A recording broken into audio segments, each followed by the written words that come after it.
नमस्कार, यो हो समाचारमा स्वागत छ। म रन्जु अधिकारी। म मेनुका श्रेष्ठ। सुरुमा अहिलेसम्मका प्रमुख समाचार।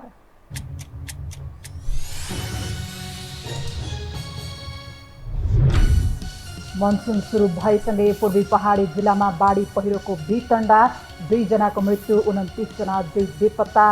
राहत र उद्धारमा सरकार उदासीन भएको सांसद ढुके गुनासो।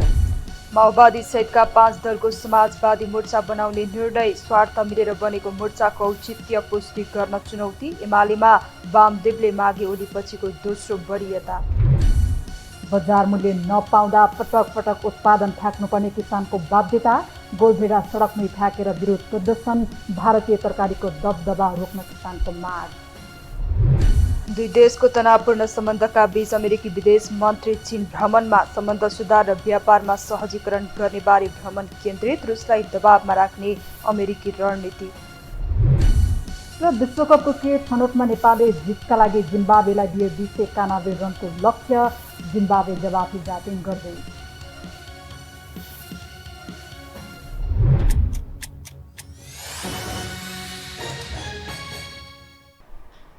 अब समाचार विस्तारमा।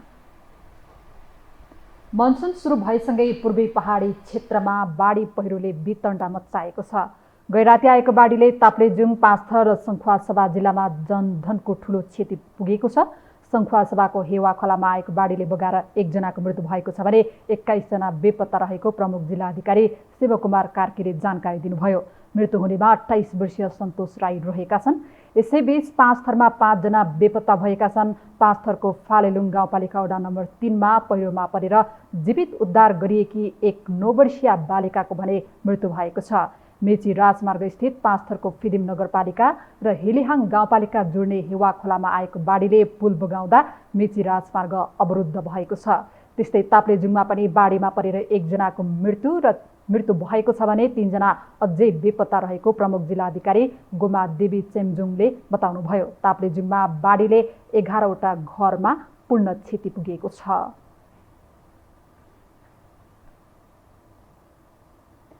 भौतिक पूर्वाधार तथा यातायात मन्त्री प्रकाश ज्वालाले बाढीका कारण अवरुद्ध सडक पुल निर्माण कार्य आजैदेखि थालनी गरिएको बताउनु भएको छ। आज प्रतिनिधि सभा बैठकमा गैराती हेवा खोलामा गएको बाढी पहिरोको विषयमा जानकारी दिँदै मन्त्री ज्वालाले सङ्खुवासभा र पाँचथरको उत्तरी क्षेत्रमा आएको बाढीका कारण अवरुद्ध सडक पुल निर्माण कार्य आजैदेखि थालनी गरिएको बताउनु भएको हो। उहाँले सरकारले बाढीको कारण अवरुद्ध सडक खुला गर्न सम्बन्धित निकायहरूलाई निर्देशन दिएको पनि बताउनु भएको छ। बाढी पहिरोको कारण भौतिक पूर्वाधार सडक र पुलको मात्रै करिब 50 करोड र केही मानवीय क्षति भएको उहाँले बताउनुभयो। क्षति भएको हेवा खोलाको पुल भत्किएको ठाउँमा बेली ब्रिज बनाउने काम आजदेखि सुरुवात गरिएको उहाँको भनाइ छ। यी सबै क्षतिहरूलाई हामीले प्रारम्भिक रूपमा अनुमान गर्दाखेरि भौतिक पूर्वाधार तथा यातायात मन्त्रालय अन्तर्गतकै सडक र पुलको क्षति करिब 50 करोड भएको अनुमान गरिएको छ। हाल क्षति भएको पुल जुन खास गरी हेवा खोला पुल छ, त्यो पुल भत्किएको ठाउँमा बेली ब्रिज निर्माणको कामलाई चाहिँ हामीले आजैदेखि सुरु गरिसकेका छौँ।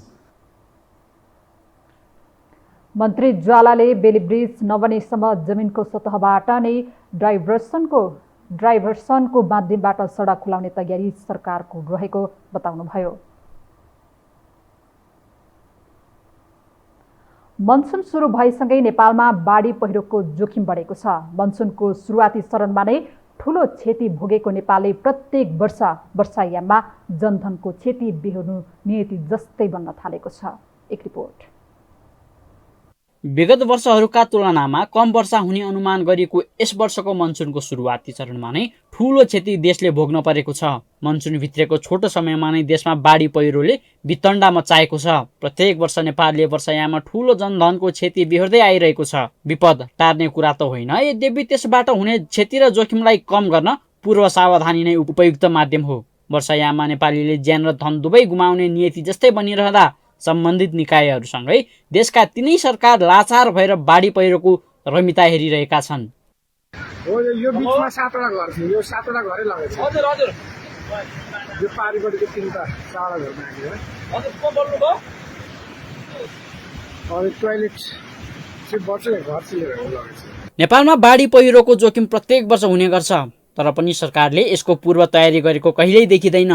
सदनमा बाढी पहिरो बारे आवाज उठ्ने नगरेको पनि होइन, तर त्यो पनि औपचारिकतामा नै सीमित हुने गरेको छ। बाढी पहिरो गइसकेपछि तत्काल उद्धार गर्न निर्देशन दिने र राहत भन्दै 2-4 बोरा चामल र केही थान त्रिपाल बाँड्ने बाहेक सरकारले सम्झिन लायक काम गरेको देखिँदैन। नेपाल सरकारले तत्कालै उद्धार राहत र सहयोग पुर्याओस् भनेर सम्माननीय प्रधानमन्त्रीलाई पनि आज बिहान हामीहरूले भेटेरै निवेदन गरेका छौँ र सङ्खुवासभा जिल्लाका र पहाडी जिल्लाका सुरक्षाकर्मीहरूले मात्रै यो क्षतिलाई उद्धार गर्न नसक्ने भएको कारणले नेपाल सरकारसँग सम्मानीय सभामुख मार्फत चाँडोभन्दा चाँडो यस कार्यलाई उद्धार कार्यलाई सहयोग पुर्याइदिन र क्षतिलाई न्यूनीकरण गरी क्षतिपूर्ति राहत उपलब्ध गराइदिन हुन म विनम्र आग्रह गर्न चाहन्छु।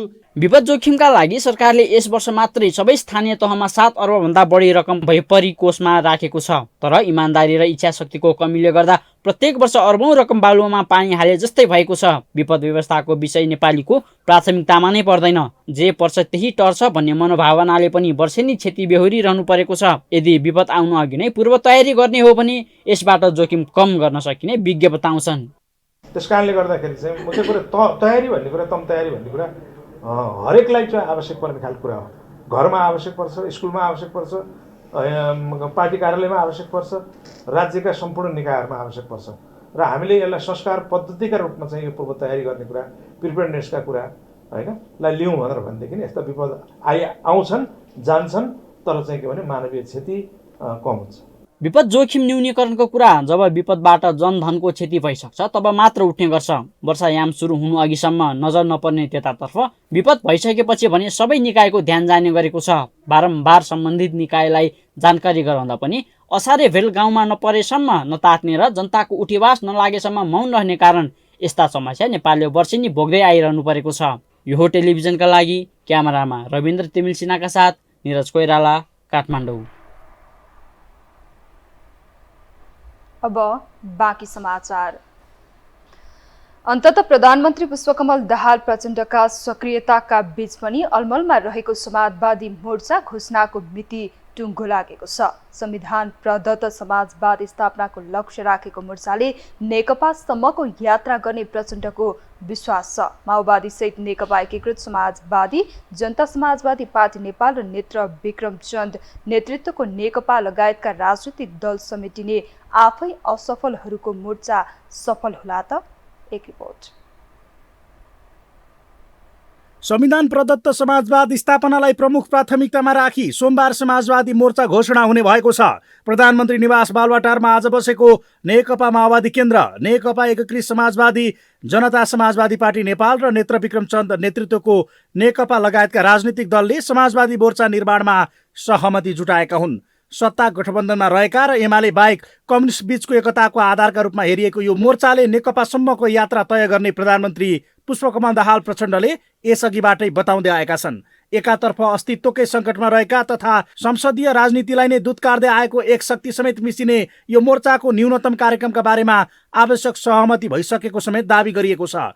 धेरै पहिलेबाट प्रयास हुँदै आए पनि सफलता नमिलेको यो मोर्चाका लागि माओवादी केन्द्रका उपाध्यक्ष कृष्णबहादुर महराले लगातार विभिन्न राजनीतिक दलसँग संवाद गर्दै आएका थिए। एकातर्फ 88 सिटको नेपाली काङ्ग्रेस र अर्कातर्फ 78 सिटको नेकपा एमालेको दुई ध्रुवका बीच 54 सिटको समाजवादी मोर्चा बनाएर विकल्पका रूपमा अग्रसर प्रचण्डले यसमा वामदेव गौतमलाई समेत सहभागी गराउने कसरत गरेका थिए। आफ्नै सङ्गठन विस्तार गर्दै बलियो बन्ने एमालेको रणनीति नयाँ शक्तिमा देखिएको उभार र आफ्नो खस्कँदो आकार र प्रभावका कारण पटक पटक पूर्व माओवादी घटकलाई समेत एक ठाउँमा ल्याउने प्रयास गरेका थिए। तर त्यसमा सफल नभएका प्रचण्डले अहिले समाजवादी नामको अर्को मोर्चाका लागि प्रयास थाले पनि त्यसले पनि सफलता पाउन सकेको थिएन।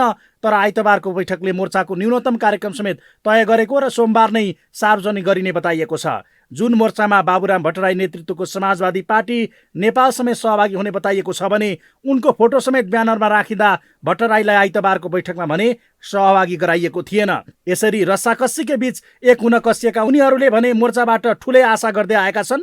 तर यसमा नसमेटिएका तथा सत्ता घटक गठबन्धनकै सदस्य जनमोर्चा अध्यक्ष चित्रबहादुर केसी भने यसलाई बार्गेनिङको आधार निर्माणभन्दा माथि सोच्न नसकिने तर्क गर्छन्। यसलाई कुनै नयाँ आश्चर्यको कुरा मान्नै हुन्न होइन। त्यस कारणले यो संविधानले दिएको अधिकार संसदभित्र संसदीय प्रणालीमा सामेल भएकाहरूले पाइन्छ। त्यस हुनाले अब त्यो त उहाँहरूसँग नै यति चाँडै अर्को मोर्चा किन बनाउनु पर्यो, त्यो समस्या त उहाँहरूलाई होला, बुझ्नु होला होइन।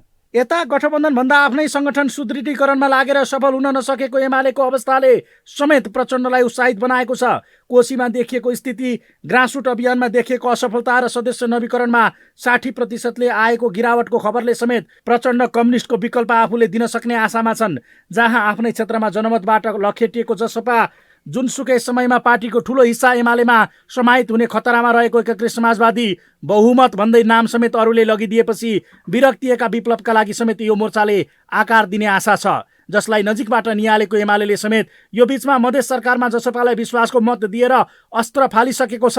70 वर्ष उमेर हद हटाएर एकातर्फ ओली फेरि नेतृत्वमा पुग्ने बाधा हटाएको उसले एकीकृतका केही वृद्ध नेतालाई मात्र नभई वामदेव गौतमलाई समेत आकर्षित गरिसकेको छ। यही बीचमा ओलीले समाजवादी मोर्चालाई लिभिङ टुगेदरको संज्ञा दिएका छन्। एमालेसँग मुकाबला गर्न र काङ्ग्रेसलाई तर्साउने मोर्चाको उद्देश्य भएको उनको दाबीका बीच आफ्नै पार्टीलाई राम्रोसँग चलाउन नसकेकाहरूको स्वार्थ मिलनले बनेको केन्द्र सफल होला भन्नेमै प्रश्न उठ्न थालेको छ। जुन अहिले मोर्चाले उठाइरहेको छ यसलाई कतिको विश्वास गर्ने त? समाजवाद भनेको त भाषण होइन, त्यो व्यवहार हो र समाजवादी व्यवहार उहाँहरूबाट देखिएको छ कि छैन त्यो बडो सन्देहपूर्ण र शङ्कास्पद छ। एकातिर प्रधानमन्त्री प्रचण्ड सरकारलाई लिड गरिरहनु भएको छ, उहाँको सरकार तथा नीति कार्यक्रमहरू एकदमै नवउदारवादी छन्। उहाँहरू संलग्न भएको समाजवादी मोर्चाले गाई जात्रा बाहेक केही हुन्छ जस्तो त मलाई लाग्दैन। तर अब समाजवादप्रति आस्था राख्नु भएको भएर यो मोर्चालाई चाहिँ बेनिफिट अफ डाउट दिनुपर्छ भन्ने चाहिँ मलाई लाग्छ। पछिल्लो अवस्था हेर्दा मोर्चाको सूत्रधारकै रूपमा रहेका बाबुराम भट्टराई नेतृत्वको नेपाल समाजवादी पार्टी र कम्युनिस्ट एकताको वकालत गर्ने वामदेव गौतम नै नसमेटिने अवस्थाले समेत यसमा प्रश्न उठेको छ। यद्यपि पछिल्लो समय सत्ता सहजता भन्दा माथि नसोचेका प्रचण्ड सत्ता घटकबाटै नै बजेट पास हुन नदिन भएको तयारी र केही तलमाथि परे काङ्ग्रेसको हातमा स्वत नेतृत्व पुग्ने अवस्थामा प्रचण्डका लागि भने यो रणनीतिक मुभ हुनेमा दुई मत छैन। यो हो टेलिभिजनका लागि कुलचन्द्र विष्ट, काठमाडौँ। नेकपा एकता अभियानका संयोजक वामदेव गौतमले अध्यक्ष केपी ओलीसँग एमालेमा आफ्नो व्यवस्थापनको चासो राख्नु भएको छ। आज ओलीलाई भेट्न एमाले मुख्यालय च्यासल पुग्नु भएका गौतमले नेकपा एकता राष्ट्रिय अभियान पार्टीलाई एमालेमा समाहित गर्न आफू तयार रहेको जानकारी गराउनुभयो। उहाँले आफू र आफूसँगै आउने साथीको व्यवस्थापन एमालेमा हुनुपर्ने माग राख्नु भएको छ। गौतमले पार्टीमा सबैभन्दा बढी जिम्मेवार प्राप्त नेता भन्दा कम जिम्मेवारी नदिन समेत आग्रह गर्नुभयो। पार्टी एउटा सङ्गठन मसित छ, त्यो ल्याएर मैले एमालेमा एकीकृत गराइदिन्छु म सहित।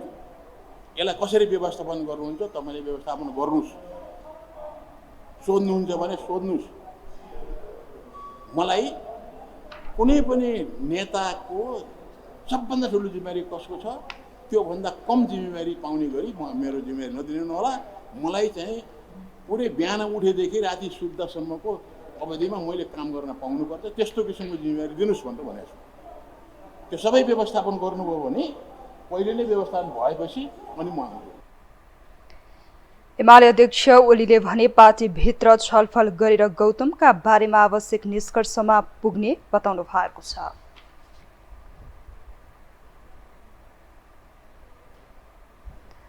आइतबार बिहान कालीमाटीको सडक नै राताम्य थियो। यो कुनै पर्व विशेषले सडक रङ्गीन नभएर किसान र व्यापारीहरूको मूल्य नपाएको झोकमा गोलभेडा फालेपछिको दृश्य हो। भारतीय व्यापारीको दबदबाका सामु निरह भएका नेपाली किसानहरूले आफ्नो उत्पादनको मूल्य नपाएको भन्दै सडकमै गाडीका गाडी गोलभेडा फालेर विरोध गरे। आखिर किसानले कहिलेसम्म आफ्नो उत्पादन यसरी सडकमा फाल्नुपर्ने हो? एक रिपोर्ट। गएको माघ 20 गते चितवनमा गाडीका गाडी तरकारी सडकमा फालियो। अहिले चितवनको दृश्य बल्झाउने गरी काठमाडौँको कालीमाटीमा राताम्य गोलभेडा फालेर सांकेतिक विरोध गरिएको छ। भारतीय तरकारीले नेपाली बजार कब्जा गरेर नेपाली उत्पादनको मूल्य निमोठेपछि आक्रोशित भएका व्यवसायीहरूले सडकमै गोलभेडा घोप्ट्याएर विरोध गरेका हुन्। कालीमाटी बजार विकास समितिले आइतबारका लागि टनेल सानो गोलभेडाको थोक बिक्री मूल्य 8 रुपियाँ प्रति केजी तोकेको थियो। तर काठमाडौँमा खुद्रा बजारमा प्रति किलो 30-40 रुपियाँका दरले गोलभेडा बिक्री भइरहेको छ। उत्पादन गर्ने किसानले भने हातमा 5 रुपियाँ पनि किलोमा नपरेपछि त्यसकै झोकमा गोलभेडा फालेर सरकारसँग रिस पोखेका छन्।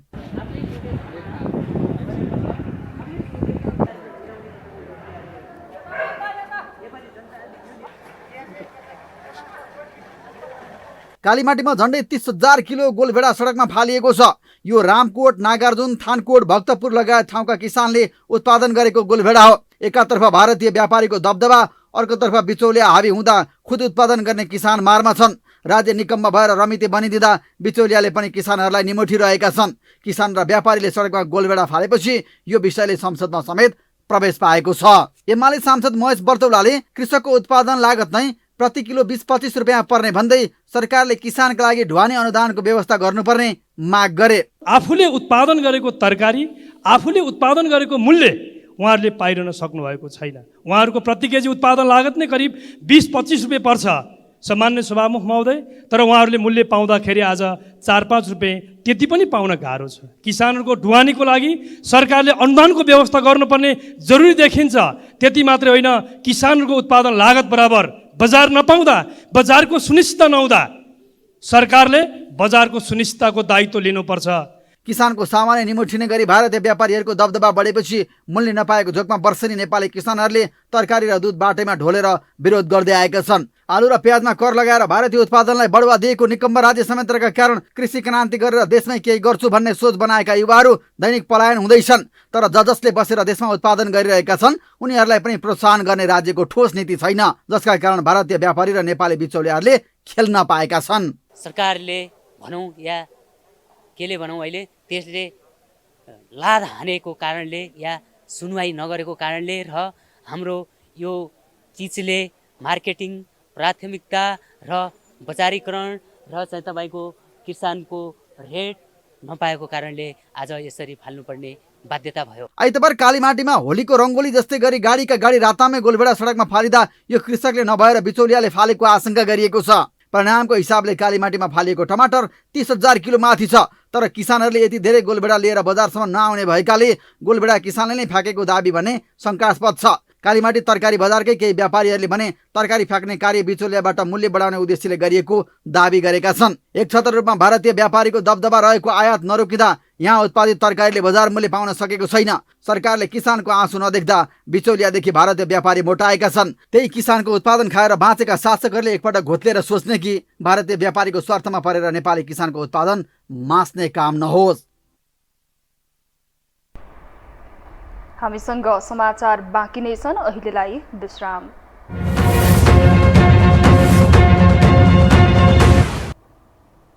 विश्रामपछि स्वागत छ। अब बाँकी समाचार। राष्ट्रिय स्वतन्त्र पार्टी रासोपा भित्रको मस्यौदाको मतभेद बढेपछि विभाजनको विषय चर्चामा छ। तर स्थापनाको 1 वर्षमा रासोपाले निकालेको उपलब्धि भने लोभलाग्दो देखिन्छ, तथापि विवाद पनि कम देखिएको छैन। एक रिपोर्ट। रासोपा भित्र रवि लामिछानेको कला यतिसम्म भयङ्कर देखियो कि आफ्नै विरुद्ध उठेका प्रश्न र असन्तुष्टिलाई समेत मतमा बदल्न सफल भए। फलत पार्टी निर्माणको इतिहासमा रासोपा नै एउटा यस्तो शक्ति बन्यो जो 1 वर्षकै अवधिमा सडक, संसद र सरकारमा पुग्यो। पत्रकार बनेका पात्र उप प्रधानमन्त्री बने। रविले चान्चुने नभई गृह मन्त्रालयकै नेतृत्व पाए। तर रफ्तारमा चलेको नेतृत्व पार्टीको नीति, विधि, विचार र सैद्धान्तिक बाटोमा सुस्ताएको छ।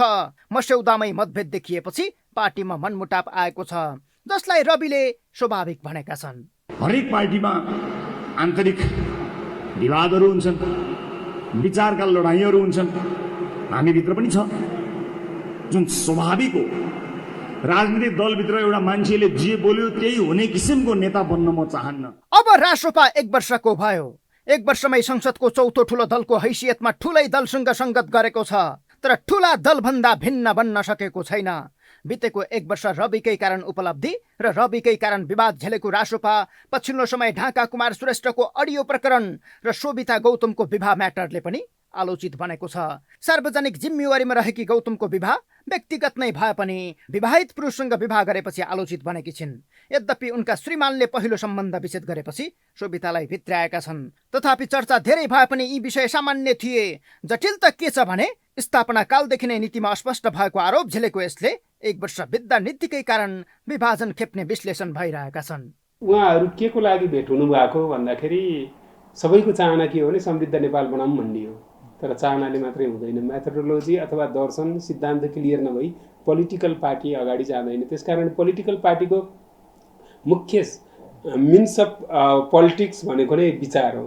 त्यसकारण त्यहाँ यो विचारमा एकदमै धेरै बहस हुन जरुरी छ। हुन्छ नै लहरको रूपमा राजनीतिक पार्टीहरू जन्मिँदैन होइन। यो बहस एकदम धेरै हुन जरुरी छ र यो बहसको प्रक्रियामा डेफिनेटली केही छुट्नुहुन्छ, केही अगाडि जानुहुन्छ। तिनै तहको सरकार स्वीकारे पनि प्रदेशमाथिको अलमलले रासोपा दुविधामा देखिन्छ। अहिले मुख्यमन्त्री नहुने तर प्रदेश प्रमुखको स्थानमा प्रदेश गभर्नर राख्ने गरी प्रस्ताव गरिएको छ, जसलाई काले मामा र मामा कालेका रूपमा टिप्पणी गरिएको छ। किनकि प्रदेश संरचना स्वीकार गर्नुपर्ने कि त खारेजकै पक्षमा उभिनुपर्ने मत पार्टीभित्र बलियो बन्दै गएको छ। प्रदेश संरचना यथावत राख्दै प्रदेश प्रमुख, प्रदेश सभा र प्रदेश मन्त्रालय खारेज गरी प्रदेश गभर्नर सहितको प्रदेश परिषदको व्यवस्था गर्नुपर्ने मस्यौदामाथि नै नेताहरूले असन्तुष्टि जनाएका छन्। फलत स्थापना दिवसको अवसरबारे असार 7 मा सार्वजनिक गर्ने तयारी गरिएको दस्तावेज नै हाललाई रोकिएको छ। राष्ट्रपा हिन्दू धर्म र धर्मनिरपेक्षताका विषयमा समेत स्पष्ट छैन। दस्तावेजमा पार्टीका विचारधारा संविधानवाद, समाजवाद र संवैधानिक समाजवाद रहने उल्लेख छ। तर संवैधानिक लोकतन्त्र, संघीयता, अर्थनीति लगायतका मुद्दामा तीव्र मतभेद बढेको छ। यसैले कतै विभाजन ल्याउने त होइन शङ्का हुन थालेको छ। फरक फरक पार्टीबाट प्रवेश गर्नेको वर्चस्व बढेपछि गुट उपगुट बढ्ने चिन्ता नेताहरूमा व्यापक बढेको छ। तथापि रवि लामिछानेको नेतृत्व रहेसम्म राष्ट्रपामा विभाजनको सम्भावना कमै रहेको विश्लेषकहरू बताउँछन्। उनी हुँदासम्म के न प्रकारे न कन्फ्युजन अलमलमै रहिरहन्छ। अलमलमै उनको अवसान अवश्यम्भावी छ कुनै न कुनै तरिकाले। त्यो हुने बित्तिकै त्यो पार्टी विभाजन भन्दा पनि एउटा एकातिर लाग्छ, अर्कोतिर लाग्छ। त्यहाँ मेजोरिटी चाहिँ वास्तवमा डेमोक्रेटिक लाइनको मान्छेहरूको छ। मेजोरिटी चाहिँ आडखोर कम्युनिस्टहरू पनि छन्, फेरि छन्। राष्ट्रपाको शासकीय स्वरूपमा प्रत्यक्ष निर्वाचित प्रधानमन्त्री हुने प्रस्ताव गरिएको छ। प्रधानमन्त्रीको नेतृत्वमा 15 जना भन्दा कमको मन्त्री परिषद हुने उल्लेख छ। राष्ट्रपति बन्नका लागि 10 वर्षसम्म कुनै पनि राजनैतिक दलको सदस्य नभएको व्यक्ति हुनुपर्ने प्रावधान राखिएको छ, जसले गैर दलीय व्यक्ति राष्ट्रपति हुँदा कुनै पार्टी विशेषको पक्ष वा विपक्षमा निर्णय गर्ने परिपाटीको अन्त्य हुने विश्वास राष्ट्रपाको छ। तर यस विषयमा समेत मतभेद नै छ। एकमत नहुनुको कारण भने विभिन्न विचारधाराका पार्टीबाट राष्ट्रपामा प्रवेश गर्नेहरूको संख्या धेरै छ। त्यसमा पनि कङ्ग्रेसबाट राष्ट्रपा जानेको संख्या उल्लेख्य छ। काङ्ग्रेस कम्युनिस्ट विचारधारालाई मिलाएर राष्ट्रपा बनाउनु रविका लागि ठूलो चुनौतीको विषय हो। किनकि उपनिर्वाचन अघि उप प्रधानमन्त्रीमा फलिफाप नभएपछि रविले स्वर्णिम वाग्ले र रमेश खरेल जस्ता अनुहारलाई भित्र्याएका थिए। असार 5 मा चितवनमा छुट्टै सरप्राइजको तयारी गरेको राष्ट्रपाले अन्य केही चर्चित अनुहारलाई भित्र्याउने तयारी गरेको विषय पनि सतहमा छ। धरानका मेयर हर्क साम्पाङलाई चितवन झार्ने चर्चा पनि राष्ट्रपा भित्रैबाट भइरहेको छ। अब म खुद्रामा बोल्दिनँ, एकैचोटि थोकमा बोल्छु। खुद्रा कुरामा बोल्न भ्याउँदिनँ। अब पार्टीका होनार नेताहरू साथीहरू हुनुहुन्छ, खुद्रा खाने कुराहरूमा सबैले काहीँ न काहीँ कतै न कतै बोलिहाल्नुहुन्छ, मूल कुरामा पनि बोलि नै हाल्नुहुन्छ। त्यस कारणले अब तपाईँहरूले धेरै हरेक राजनीतिक विषयमा यसले बोलिदियोस्, यसले अलिक कडार साथमा बोलिदियोस्, माइकै फुट्ने गरी बोलोस्, रोस्टमै ठटाओस् भन्नुभन्दा पनि 84 मा ब्यालेट बक्सभरि घन्टी बजोस् भन्ने अपेक्षा गरिदिनु होला। फलत संसदमा 21 जनाको शक्ति, तीव्र गतिमा भइरहेको संगठन विस्तार र मिसन 84 लगायतले पार्टीमा आत्मविश्वास जागृत गरे पनि पार्टीभित्र बढ्दो मतभेदले जनतामा भने आशाभन्दा बढी आशंका उब्जाएको छ। यो हो टेलिभिजनका लागि सन्तोष बेकेथापा, काठमाडौँ।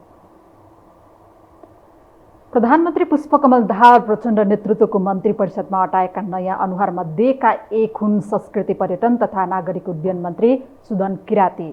मन्त्रालयगत जिम्मेवारीमा खर उत्रिने प्रतिबद्धता जनाएका किराती कार्यभार सम्हाल्ने यता सधैँ चर्चामा छन्। कहिले सम्पदा क्षेत्रमा कुच्चो लगाएर त कहिले आफ्नै अभिव्यक्तिले जति जनताको मन जितिरहेका छन् उत्तिकै उनी आलोचित समेत हुँदै आएका छन्। एक रिपोर्ट।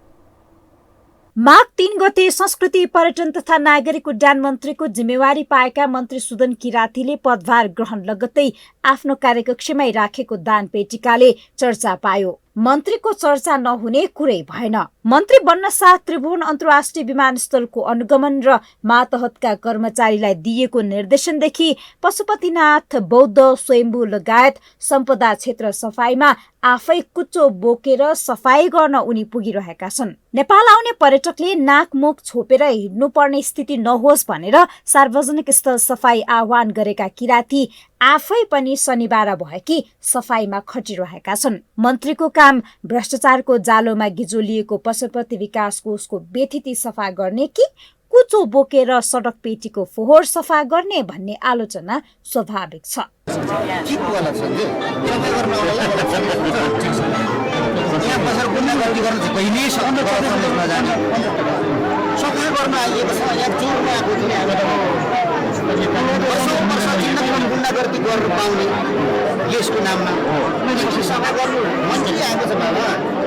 समाजले निर्वाह गरेको सांस्कृतिक सम्पदा र प्रकृतिले हाम्रो प्राकृतिक सम्पदाको समाजन नै नेपाली पर्यटनको विषय।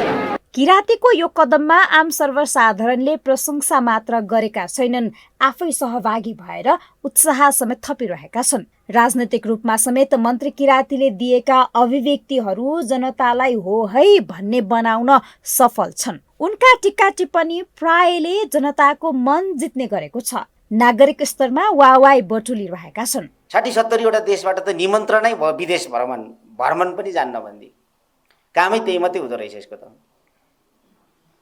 हामी भ्रमण नगएको को कहिले, हामी हेलिकप्टर नचढेको को कहिले भयो चाहिँ के त? पोखली झरनामा गएर म हेलिकप्टर उडाएर धुलो उडाएर जनतालाई खुवाएर फर्किन्थ्यो होला कि सुन फल्थ्यो त झरनामा? फल्थेन।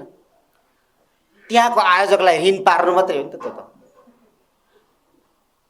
त्यस कारणले मैले हेलिकप्टर पनि नचढ्ने, दुई देश बीचको सम्झौता हुँदैन भने विदेश पनि नजाने, यसमालाई इन्डिया पनि नगएको। तर आफ्नै पार्टी अध्यक्ष समेत रहेका प्रधानमन्त्री पुष्पकमल दाहाल प्रचण्ड भारत गएर उपलब्धिको फेरिस्ता सुनाइरहेका बेला किरातीले भने भ्रमण उपलब्धिमूलक नहुने भएरै आफू भ्रमणमा सहभागी नभएको बताए। नयाँ जहाज किन्नै पर्छ, नभए मन्त्रालय खारेज गर्ने जस्ता अभिव्यक्ति पछिल्लो उदाहरण नियाले पुग्छ। किरातीका यस्ता अभिव्यक्ति उनकै क्याबिनेटलाई पाच्य भइरहेको छैन। फलत उनको मन्त्री पद समेत धराप उन्मुख देखिन्छ। प्रधानमन्त्री प्रचण्डले जनमत पार्टीलाई सरकारमा ल्याएर सुदनलाई मन्त्रीबाट हटाएर सीके रावतलाई यो मन्त्रालय सुम्पिने हल्ला राजनैतिक वृत्तमा छ। मन्त्री किरातीको काममा सत्तारूढ दलकै सांसदहरूले सातो खाइरहेका छन्। पूर्व पर्यटन मन्त्री समेत रहेका सांसद प्रेम आलेले पर्यटन मन्त्री सुदन किरातीलाई स्टन्ट मन्त्रीको संज्ञा दिँदै भ्रष्टाचारी र चोरको संरक्षक बनेको आरोप लगाएका छन्। गत वर्ष अर्थ मन्त्रालयमा तार काट्ने मुसा यस पटक पशुपतिनाथमा छिरेको छ। पहिलो पटक 2079 माघ 14 गते तार काटियो। परिषद सदस्यको संयोजकत्वमा छानबिन समिति गठन भयो। प्रतिवेदनले सत्य तथ्य पत्ता लगायो, तर पर्यटन मन्त्रीले तार काट्ने मुसालाई नसमातेर उल्टै छानबिन समितिका संयोजक देवी बराललाई पुरस्कार स्वरूप सदस्यबाट हटाउने काम गर्यो। प्रतिवेदन लुगाइयो, चोरलाई संरक्षण गरियो। यसअघि पर्यटन मन्त्रालयमा रहँदा चर्चामा रहेका आलेले बहालवाला मन्त्री किरातीको चर्को आलोचना गरेका हुन्। उसो त प्रचण्डले नै रुचाएर मन्त्री बनेका किरातीका पछिल्ला गतिविधिलाई जनमानसले भने स्वीकारिरहेका छन्। चर्चा र आलोचनाको पर्यायमा कार्यभार सम्हालिरहेका पर्यटन मन्त्री किराती बरु आफ्नो पद गए जाओस् तर आफ्नो सुर नछाड्ने पक्षमा छन्। यो हो टेलिभिजनका लागि निम्लेकी शेर्पा, काठमाडौँ। अब बाँकी समाचार। निजी शैक्षिक संस्थाको साझा सञ्जालले 8औं कान्तिपुर हिसान एडुफेयर सञ्चालन गर्नबाट रोक्न काठमाडौँ महानगरको ज्यादती भएको आरोप लगाएको छ।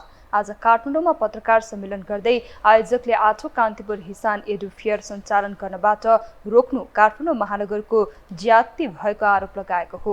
उनीहरूले शिक्षा विज्ञान तथा प्रविधि मन्त्रालयसँग अनुमति र जिल्ला प्रशासन कार्यालय तथा काठमाडौँ महानगरपालिकालाई जानकारी दिएर सुरु भएको मेला कुनै लिखित जानकारी बिना नै कर्मचारी सुरक्षा कर्मीको साथमा बन्द गराउनु न्यायोचित नभएको उनीहरूको ठहर छ। पत्रकार सम्मेलनमा बोल्दै हिसानका उपाध्यक्ष युवराज शर्माले काठमाडौँ महानगरपालिकाका प्रहरीहरूले माथिको आदेश भनी हस्तक्षेप गरी मेला सञ्चालनमा अवरोध गरी विद्यार्थी र अभिभावकको सुसूचित हुने अधिकार वञ्चित गराएको बताउनुभयो। र कान्तिपुर पब्लिकेसन्स लिमिटेडको संयुक्त आयोजनामा 2080 ज्येष्ठ 32 गतेदेखि भृगुटी मण्डप प्रदर्शनी हलमा 8औं कान्तिपुर हिसान एडुफेयर 2023 प्रतिनिधि सभाका सभामुख देवराज घिमिरेद्वारा समुद्घाटन भई सुचारू रूपले अगाडि बढिरहेको बेला दिउँसो 81 गैर कानुनी ढङ्गले काठमाडौँ महानगरपालिका प्रहरीहरूले माथिको आदेश भनी हस्तक्षेप गरी मेला सञ्चालनमा बाधा अवरोध भई विद्यार्थी र अभिभावकको सुसूचित हुने अधिकार वञ्चित गराएकोमा हाम्रो गम्भीर ध्यानाकर्षण भएको छ। आयोजकले शिक्षा जगतलाई नै तरङ्गित र आतङ्कित बनाएको आरोप लगाएको छ।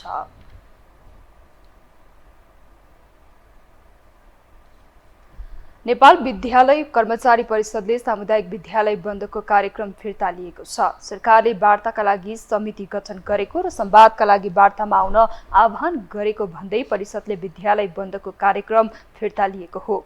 आम जनभावको उच्च कदर गर्दै विद्यालय बन्दको कार्यक्रम तत्कालको लागि स्थगित गरिएको परिषदले जानकारी गरेको विज्ञप्तिमा उल्लेख छ। परिषदले पारिश्रमिकमा असन्तुष्टि जनाउँदै माग सम्बोधनका लागि जेठ 17 गतेदेखि देशभर आन्दोलन गरेको थियो।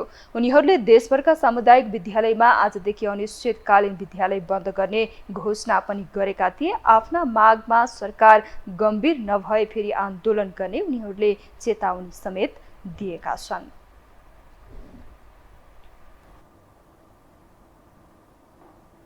अब पालो अर्थ समाचारको।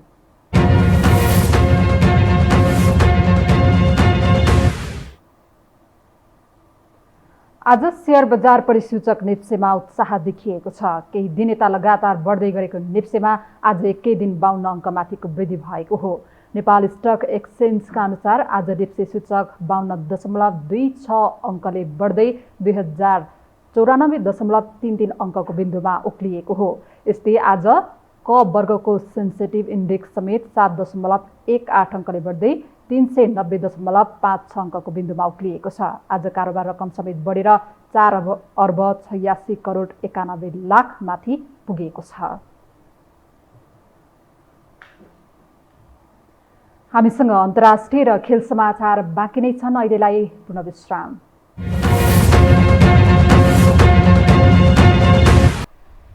विश्रामपछि पुनः स्वागत छ। अब पालो अन्तर्राष्ट्रिय समाचारको।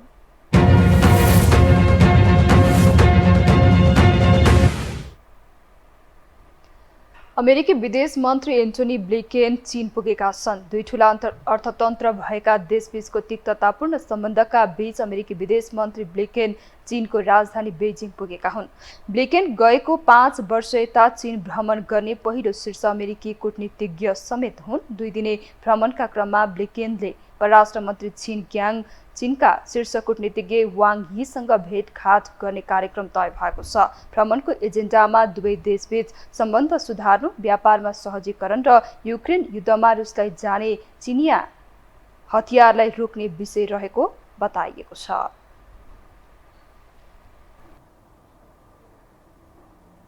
अब पालो खेल समाचार।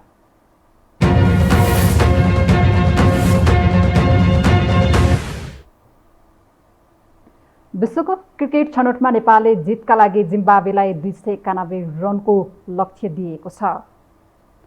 हरारेमा जारी खेलमा घरेलु टोलीलाई नेपालले जितका लागि 291 रनको लक्ष्य दिएको हो। जिम्बाब्वे विरुद्ध ओपनर द्वय कुशल भुर्तेल र आसिफ शेखले 171 रनको कीर्तिमानी साझेदारी गरे। जिम्बाब्वे अहिले जवाफी ब्याटिङमा छ।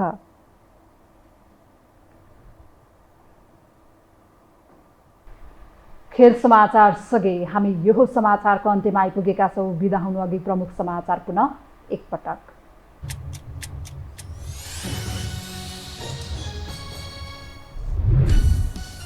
मनसुन सुरु भएसँगै पूर्वी पहाडी क्षेत्रमा बाढी पहिरोको वितण्डा, 2 जनाको मृत्यु, 29 जना अझै बेपत्ता। राहत र उद्धारमा सरकार उदासीन भएको साम्पु धुरुके गुनासो।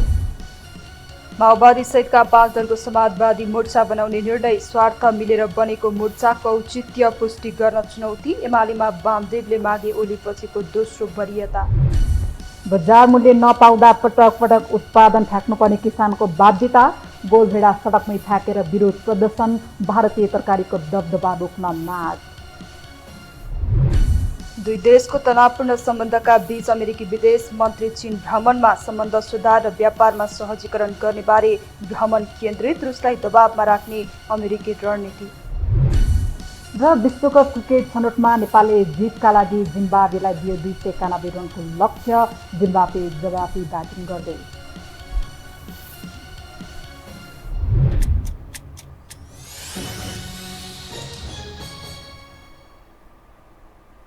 हौस् त, यो समाचार सकियो। समाचार बुलेटिनका साथै यो टेलिभिजनका सम्पूर्ण कार्यक्रम yohoTelevision.com, yohokhबर.com, युट्युब र फेसबुकमा पनि पढ्न र हेर्न सक्नुहुनेछ। मोबाइलमा यो टिभी एप डाउनलोड गरी हामीलाई प्रत्यक्ष हेर्न सक्नुहुनेछ। तथ्य सहितको निष्पक्ष समाचार तथा मनोरञ्जनका लागि हेर्दै रहनुहोला यो टेलिभिजन। नमस्कार।